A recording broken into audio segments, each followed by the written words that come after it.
chenro mag somo ne jo grade mar 7. KNUT ywak ni thoth sikunde osemana yudo jopuonj 2 kende, to kata obedo ni jo grade mar 7 to nigi subjects 12. Jotend KNUT bade ma Kisumu ochwalo ywak ni jopuonj ma ywago ting' mapek e sikunde mosetergie.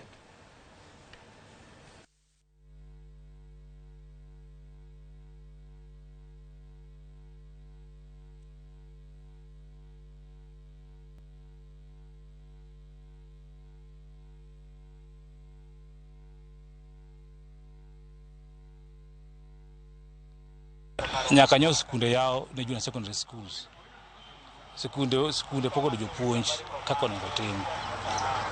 Sani jopuonj mo jopuonj kanga intareyo mote maenya de to kunu subject ni puonjo to gena 12. Jopuonj de kata reyo ok nyapuonj subject 12.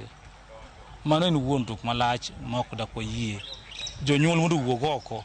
Ore mondo kwa civil societies that we are all stakeholders in matters education. Junior secondary school in an accident. No can accident, no can ajali. Gino chakore igni aboro mokalo. Ma ike moro chiko. Kawa chako kwana from ECD. Koro serikal otimati matije gigol buge samo winjore gikele sikunde. Gitejo puonjo mondo puonj